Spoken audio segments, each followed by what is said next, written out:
विभाजन विभीषिका स्मृति दिवस के अवसर पर आयोजित कार्यक्रम में वर्चुअल माध्यम से शामिल हुए।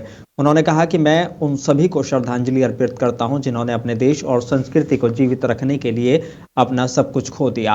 हम 1947 के उस दिन को कभी नहीं भूल सकते जब भारत माता के 2 टुकड़ों में बांटा गया था। ये वो दिन था जब हम लोग अपनों से बिछड़कर शरणार्थियों की तरह जीवन जीने को मजबूर थे।